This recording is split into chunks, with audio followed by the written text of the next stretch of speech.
Senhor, meus irmãos. Estamos dando início a mais um trimestre. Vamos estudar a lição 1 da Revista dos Adultos, que tem o título Avivamento Espiritual. O tema do trimestre é Aviva a Tua Obra, chamada das Escrituras ao quebrantamento e ao poder de Deus. A revista é comentada pelo pastor Elinaldo Renovato, líder da Assembleia de Deus em Parnamirim, Rio Grande do Norte. É bacharel em Economia e mestre em Administração e autor de obras como a Ética Cristã, O Perigo da Pós-Modernidade e Células-Tronco, entre outras, todas editadas pela CPAD. Graças a Deus, então, um tema muito necessário, urgente, para que a igreja possa estar realmente voltando ao primeiro amor, aleluia, vivendo o pentecostalismo de forma plena, glórias a Deus. Então que possamos dar início ao ano com esse desejo, desse avivamento, né?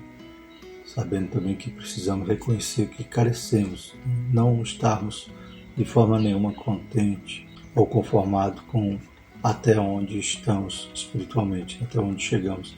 Lembremos da lição passada a respeito de Ezequiel em relação àquele rio, né? Então não nos conformemos apenas em molhar os tornozelos, né, ou estar as águas até o joelho, mas busquemos mais ao Senhor, que possamos estar realmente imersos no Espírito Santo a partir de agora, a partir desse ano. Glórias a Deus. E a lição, então, ela vem nos exortar a isto. Texto áureo: e se o meu povo, que se chama pelo meu nome, se humilhar e orar e buscar minha face e se converter dos seus maus caminhos, então eu virei dos céus e perdoarei seus pecados, sararei a sua terra. 2 Crônicas 7,14. Texto que é muito conhecido e vai servir de base, né? Um dos textos que estudaremos nesta lição. Verdade prática: humilhar-se diante de Deus, buscar a face do Senhor em oração e converter seus maus caminhos são atitudes que precedem o avivamento espiritual. Bendito é o nome do Senhor. A leitura bíblica em classe encontra em 2 Crônicas 7, 12 a 15 e Ageu 2, 5 a 9. 2 Crônicas 7 diz o seguinte, versículo 12: E o Senhor apareceu de noite a Salomão e disse: ouvi tua oração e escolhi para mim este lugar para a casa de sacrifício. Se eu cerrar os céus e não houver chuva, ou se ordenar aos gafanhotos que consumam a terra, ou se enviar peste entre o meu povo, e se meu povo, que se chama pelo meu nome, se humilhar e orar, buscar a minha face e converter dos seus maus caminhos, então eu ouvirei dos céus, perdoarei os seus pecados, sararei a sua terra. Agora estarão abertos meus olhos e atentos meus ouvidos à oração deste lugar. Ageu 2, versículo 5.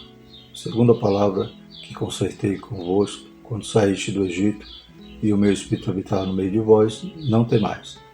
Porque assim diz o Senhor dos Exércitos: ainda uma vez, daqui a pouco, e farei tremer os céus e a terra, e o mar e a terra seca.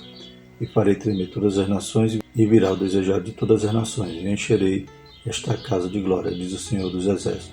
Minha prata e meu é o ouro, diz o Senhor dos Exércitos. A glória desta última casa será maior do que a da primeira, diz o Senhor dos Exércitos. E neste lugar darei paz, diz o Senhor dos Exércitos.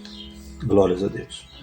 Os objetivos da nossa lição é conceituar o avivamento, elencar as condições para o avivamento espiritual e justificar a necessidade de um avivamento espiritual.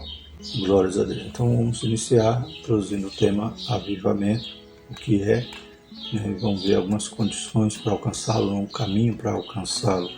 Louvado seja o nome do Senhor, conforme esses textos básicos. E durante todo o trimestre estaremos falando sobre isso, né? Sobre o avivamento no Antigo Testamento, no Novo, o ministério avivado de Jesus, o avivamento na vida da igreja, o avivamento no ministério de Pedro. Vamos falar sobre Estevão, um mártir avivado, avivamento espiritual do mundo, avivamento pentecostal no Brasil, avivamento na vida pessoal, o avivamento e a missão da igreja, vivendo no Espírito, aviva, Senhor, a tua obra. Então temos lições maravilhosas durante o trimestre para poder nos despertar, poder, né, ver como Deus operou no passado, né, inclusive o próprio texto, né, que se encontra lá em Abacuque 3:2, né, ouvir a sua palavra temir, aviva a sua obra, Senhor, né. Então este aviva a sua obra, em algumas traduções vai dizer, volta, né, a fazer as coisas do passado nos dias presentes, né. Então bendito é o nome do Senhor. A gente vai examinar a Escritura e clamar a Deus para que Ele também opere maravilha no nosso meio, Mas para isso nós devemos buscar este avivamento. Deus vai operar num coração que estiver quebrantado, contrito, um coração que tem esse desejo desse avivamento. Glórias a Deus.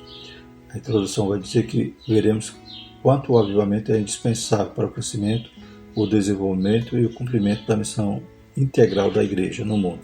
Esse fenômeno espiritual é a condição primária para que o corpo de Cristo proclame o evangelho de Jesus a cada criatura. Não foi assim? Quando Jesus, então, diz para os discípulos ficarem em Jerusalém até que eles fossem revestidos de poder, e eles, a partir dali, seriam testemunha, né, tanto em Jerusalém, como na Judéia, Samaria e até os confins da terra. Então o Senhor, né, derramou ali o poder sobre a sua igreja para que ela fosse testemunha. Também precisamos do poder de Deus, não para nos orgulharmos e dizer que nós somos mais espirituais que os outros, temos mais dons que os outros. Não, para ir ser testemunha de Jesus. Glórias a Deus. Para ir fazer missão, para ir pregar o Evangelho, evangelizar. Então nós carecemos disso para não ficarmos, né, de forma letárgica, né, somente na inércia ou, né, participando dos cultos, né, de forma automática, no piloto automático. Que Deus nos ajude, que nos despertemos e desejemos também ter essa chama ardente em nosso coração para fazer a obra do Senhor e servir ao propósito pelo qual fomos chamados. Primeiro tópico, que é avivamento. Então, na lição Avivamento Espiritual, primeiro subtópico, diz o seguinte: em primeiro lugar, avivamento espiritual é uma intervenção de Deus, né? Então o autor é sucinto aqui na definição, e outra definição aqui no subsídio ele diz, né, que palavras do pastor Claudionor Correia no livro Fundamentos Bíblicos de Autêntico Avivamento, que diz: o avivamento pode ser definido como retorno aos princípios que caracterizavam a igreja primitiva. É o retorno à Bíblia como nossa única regra de fé e prática, é o retorno à oração como mais bela expressão do sacerdócio universal do cristão, e é o retorno às experiências genuínas com o Cristo, sem as quais inexistiria o corpo místico do Senhor. Também é o retorno à grande comissão, cujo lema continua a ser até os confins da terra. Enfim, então, o avivamento é o reaparecimento da igreja como agência por excelência do reino de Deus. Então, esse retorno a esses princípios da igreja, né, essas bases da igreja, é o avivamento. Quando a gente começa a modernizar muito, né, esfriar, a estar na igreja atrás de atrações ou somente atrás de uma bênção, a gente começa então a perceber que a igreja está distanciando do seu modelo inicial. O avivamento é voltar a ter vida, né? Ou ser como uma pintura que precisa novamente, né, avivar suas cores. Então esse retorno é urgente. A igreja precisa estar, né, conforme esses princípios, esses valores e essa praxe, né, da igreja primitiva. Louvado seja o nome do Senhor. Quando nós começamos a nos enfadar, dizer: eu estou cansado, hoje eu não vou para o culto, né? Estou cansado, não vou ler a Bíblia, estou desanimado para orar. Então, coloca a mão aí na testa, veja aí o grau de fé que você está tendo, porque está realmente enfermo na fé, precisa ser avivado. Glórias a Deus. Quem sabe precisa de um choque, né?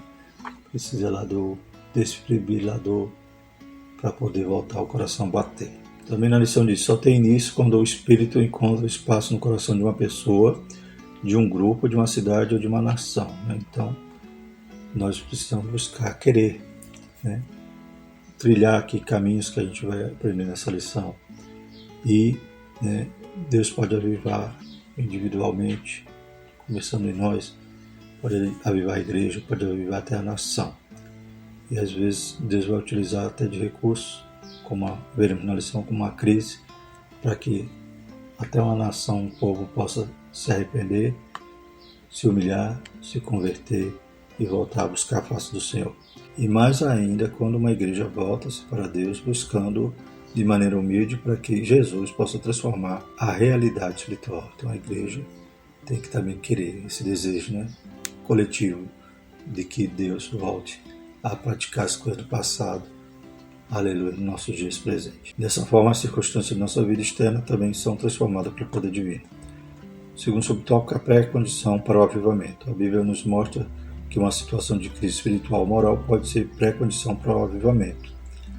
Então pode ser, né? Deus pode utilizar desse instrumento pedagógico da crise para que a gente volte para os seus pés, né? Que a gente avive. Quantas das vezes a gente está vivendo, né, na zona do conforto e Deus, né, move o chão para que a gente possa voltar a buscar a sua face. Glórias a Deus. E a gente vai ver aqui na lição que Israel passava por isso frequentemente. Não porque Deus era mau, mas porque eles pecavam contra Deus. Deus disse ao rei Salomão: se eu cerrar os céus e não houver chuva, ou se ordenar os gafanhotos que consumam a terra, ou se enviar peste entre o meu povo. Está lá em 2 Crônicas 7,13. Aqui a crise está delineada em termos climáticos, entretanto, ela também pode ser moral, política e econômica. Então, embora essa crise também de cerrar os céus já era uma crise econômica, climática, também havia as pragas, os gafanhotos, né? Então, tudo isso poderia, né, motivar o povo ou despertá-lo, né? Inclusive os avivamentos, como estudaremos durante o trimestre, também é conhecido como despertamento. Então, esse despertar, aqui lembremos que carecemos do Senhor, precisamos estar com Ele, precisamos da sua guarda, da sua proteção e do seu poder, e servi-lo, né, fazer a sua obra. Poderia também ser uma crise, né, espiritual, né, algo que talvez não é exterior, mas é interior. Isso também pode me motivar a buscar o Senhor. Mas bom é quando buscamos o Senhor, quando desejamos o avivamento, mesmo sem crise. Glórias a Deus. Que nasce em nós esse desejo de ser mais crente, de ter esse avivamento real acontecendo em nossas vidas. Não espere a crise. Bendito é o Senhor. O segundo tópico diz as condições para o avivamento espiritual. Então, o autor da nossa lição, ele utilizando aqui do texto, 2 Crônicas 7, 13 a 17, vai trazer essas condições. Ele vai falar primeiro de uma crise, né? Então, nas condições aqui, ele vai traçar um caminho que nós devemos, né, trilhar, né, para poder alcançar o avivamento. A crise, na realidade, não é esse caminho, né? A crise é uma necessidade que surge para buscarmos, mais para voltarmos a Deus. Inclusive, esse texto de 2 Crônicas 7 vai iniciar aqui no versículo 12. O Senhor apareceu de noite a Salomão e disse: eu ouvi a tua oração e escolhi para mim este lugar para a casa de sacrifício. Então Salomão começa no capítulo 6, né, ele coloca ali aquele pedestal, né, aquele palanque no pátio, né, do templo, e eleva as suas mãos aos céus ali diante de todo o povo e começa a orar ao Senhor. Então ele agradece ao Senhor a beneficência do Senhor, né, em relação a Davi, em relação a ele, e apresenta ali o templo, sabendo ele que Deus não habita em templo feito por mão de homens, ele mesmo diz. Mas ele clama a Deus para que Deus, né, esteja agora atento à oração daquele lugar, né, e começa a falar a respeito de condições que o povo poderia passar e necessitaria que Deus tivesse misericórdia e ouvisse. Então, quando ele vai falar, se seu povo, né, pecar contra ti, o Senhor cerrar os céus, ou ser entregue ao inimigo, ou ir até para o cativeiro. Então, Salomão apresenta ao Senhor todas essas hipóteses. E quando Deus vai responder, então eu ouvi essa oração, Deus vai responder, ele diz, né, aqui esse texto que nós já lemos e que é famoso, né? Se meu povo que se chama pelo meu nome se humilhar e orar e buscar minha face, se converter aos seus maus caminhos, então eu virei dos céus, perdoarei seus pecados, sararei a sua terra. E antes desse ele diz, no verso 13, se eu cerrar os céus e não houver chuva, ou se ordenar os gafanhotos que consumam a terra, ou se vier a peste entre o meu povo, então Deus está respondendo a oração de Salomão. Mas Deus não está dizendo que ele vai fazer isso, ou a hipótese de fazer isso, do nada. Porque, né, antes que Deus responda a isso, Salomão disse, se seu povo pecar contra ti e vier tais coisas sobre ele. Então essa crise, o próprio povo iria pecar e iria sofrer. Então, mas é claro que a crise é o castigo, né? É a punição que Deus estava lançando sobre o povo por causa dos seus pecados, e agora eles teriam que se voltar a Deus, se converter.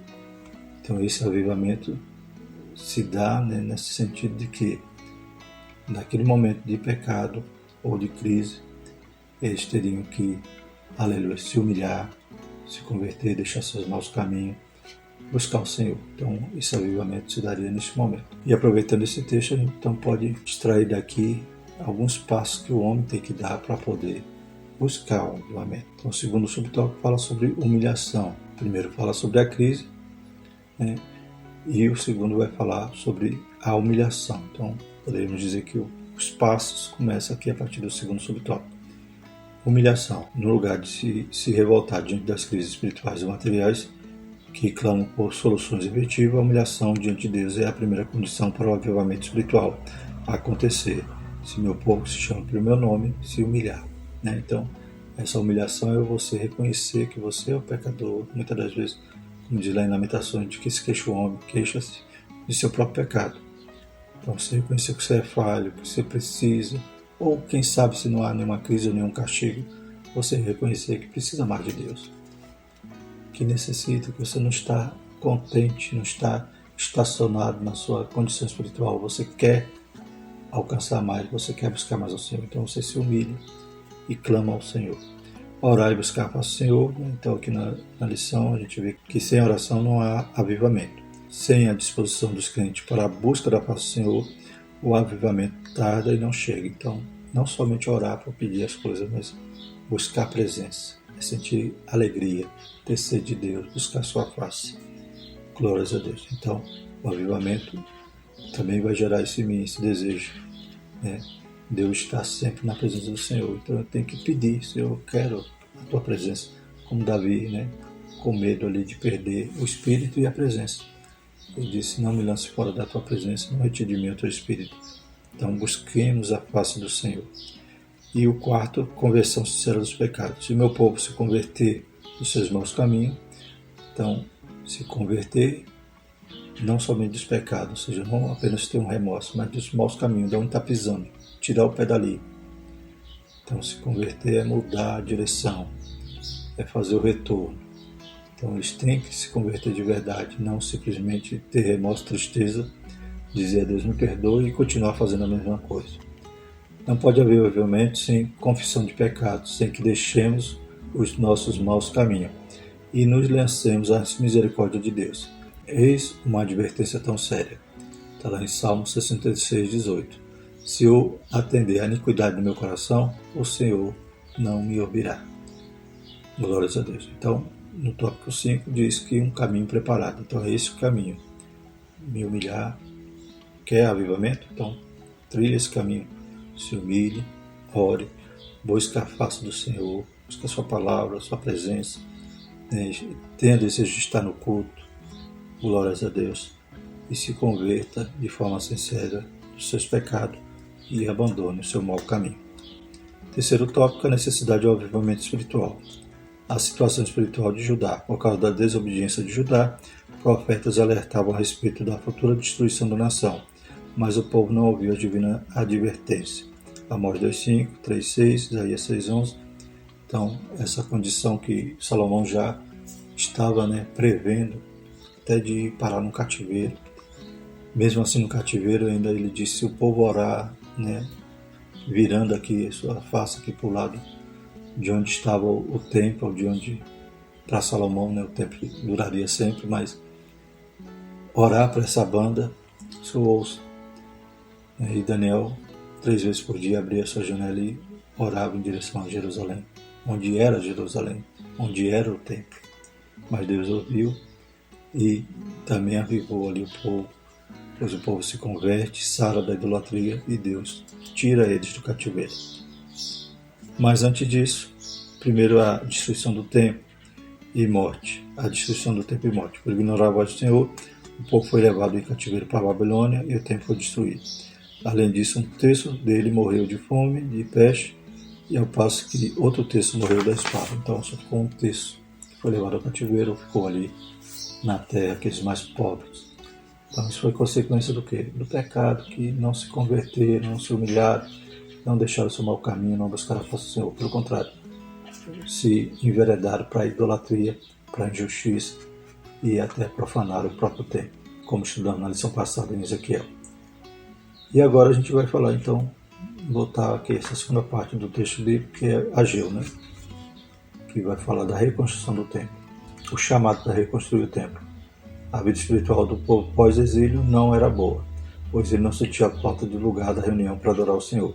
Por meio do profeta Ageu, Deus cobrou do povo rebelde a reconstrução do templo, que o exército babilônico destruía. Né? Então, aqui já depois de 70 anos de cativeiro, eles voltam, Ciro, né, decreta o retorno daqueles que desejassem a Jerusalém e ainda dá ordem para eles reconstruir o templo.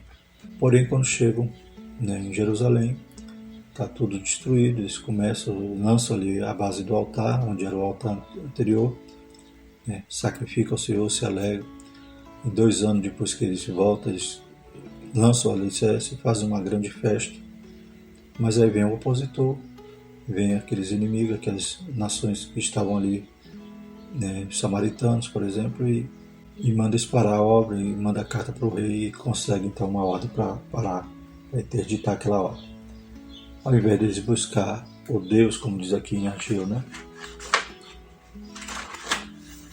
No verso 5, segundo a palavra que concertei convosco quando saíste do Egito, e o meu espírito habitar no meio de vós, não temais, em vez de buscar esse Deus poderoso que já operara inúmeras maravilhas no passado, eles se acovardam e param de construir. E ficam anos, né, cerca de mais de 15 anos parados. Então, em 2 anos eles lançaram o alicerce, depois ficaram parados. Aí Ageu vem agora animá-los, né, avivá-los, porque eles estavam mortos sem desejo de construir a casa do Senhor, sem desejo de estar na presença do Senhor. Estavam apenas cuidando de suas próprias vidas, suas casas estucadas. Deus levanta homens para realizar a obra. O povo pós-exílio se descuidou e não deu valor à casa do Senhor. Após a repreensão divina, Deus levantou homens fiéis para reconstruir o templo. Zorobabel, o governador, Josué, o sumo sacerdote, e o resto do povo. Ageu 1, 12 a 15. A Bíblia revela que Deus está com os que trabalham segundo o seu propósito. Ageu 2, 4. E eles voltam a reconstruir e constroem em menos de 4 anos. Então, demorou 21 anos para construir, desde quando saíram da Babilônia. E ficaram tantos anos parados. Em menos de 4 anos eles concluem aquela obra e fazem uma grande festa. Alguns se lamentam, né, ao lembrar a glória do tempo passado, mas Ageu vai dizer que a glória daquela última casa será maior do que a primeira. O desejado das nações e a glória da segunda casa, conclamando o povo a se levantar para construir o segundo templo, e por intermédio do profeta, Deus descreveu como seria esse avivamento espiritual. E virá o desejado de todas as nações e encherei esta casa de glória. A glória desta última casa será maior do que a da primeira, diz o Senhor dos Exércitos. Neste lugar darei a paz, diz o Senhor dos Exércitos. Então Deus promete ali uma glória maior. Estaremos estudando aqui na lição 24, né, o Ministério Avivado de Jesus. Veremos que a glória, então, esse avivamento se dá a partir do desejado das nações vir o Senhor Jesus. Que o povo que estava, né, no vale, ali na sombra de morte, vai ver a luz, vai reviver. Bendito o nome do Senhor. Glórias a Deus. Então Ageu está dizendo que a glória daquela última casa seria maior. O próprio Jesus ia entrar ali. É claro que Jesus não ia gostar do que encontrou, né? Os mercadores. Mas a glória do seu próprio Filho de Deus entrou naquela casa. E a glória, né, a gente viu na lição passada, ela vai retornar ao templo nos dias do milênio. Segundo o subtópico, Deus usa Ciro para libertar o povo do cativeiro. Ciro não era filho de Israel, não era servo de Deus, ele era o rei da Pérsia, mas foi levantado pelo Altíssimo para executar seus planos de libertação do povo israelita, que se achava cativo na Babilônia. Letra A. Promessa de Deus a Ciro. Foi tão importante o papel de Ciro que o Senhor chamou de seu ungido, fazendo-lhe promessas tão grandes que só foram vistas em relações a homens verdadeiramente chamados para realizar seus divinos propósitos. Né? Então, Isaías 45, 1 a 3, Deus chama Ciro de seu ungido. Cerca de 200 anos antes de Ciro nascer ou mais, Deus já estava citando ele por nome, mesmo ele não sendo israelita, Deus usou nesse grande propósito. Letra B. Ciro liberta Israel do cativeiro. Logo, no início do seu reinado, o rei Ciro ouviu o chamado de Deus para executar a grande missão de libertar Israel, cumprindo as profecias que anunciaram o fim do cativeiro. Está lá em Jeremias 25, 12 e 29, 10. No ano 1º de Ciro, 538, ele cumpriu o que Deus colocou em seu coração. Letra C, a conclusão do tempo. Com a graça de Deus, por meio do rei Ciro, levitas de israelitas voltaram a Jerusalém e começaram a construir o templo. Esdras 4, de 1 a 5. Em 520 a.C., o templo encontrava-se em ruínas. Com a bênção de Deus, o segundo templo, ou seja, a segunda casa, foi concluído em 516. Assim houve um grande avivamento como consequência da intervenção de Deus na história de Israel. Esdras 6, 16 a 22.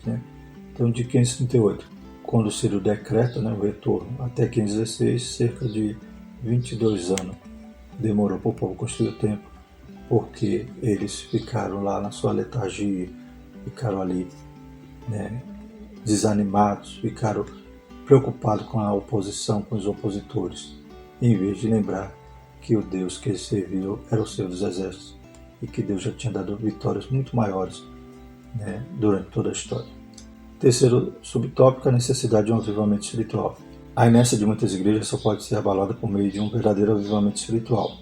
Infelizmente, há uma tendência natural e histórica para o predomínio de uma letargia espiritual no meio do povo de Deus, que outrora foi poderosamente avivado. Assim, presenciamos o crescimento da frieza e mordidão espiritual sobre os corações de um povo e de uma igreja local.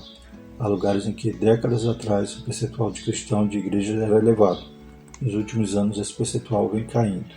Hoje o fechamento de igreja é uma realidade. Deus tenha misericórdia.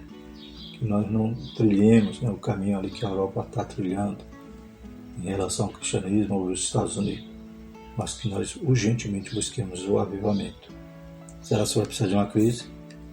Que Deus nos ajude, Que Deus nos desperte antes de uma crise, porque a gente busca o Senhor, estejamos vivos e fazendo a obra do Senhor, vivendo esse avivamento que, conforme estudiosos, em relação ao pentecostalismo, é o avivamento que mais durou, que mais dura, Glórias a Deus. E que nós não venhamos apagar esse fogo, pelo contrário, prossigamos avivados.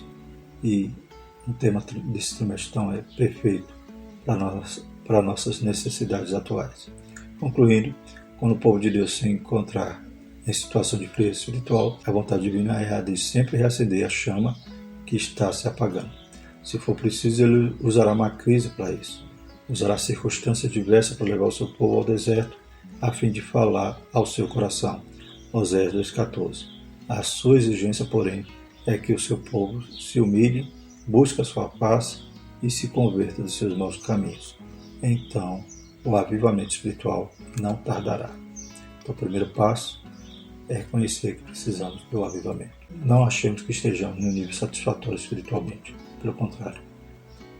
Olhe para o passado, veja o que já fez, observe o primeiro amor.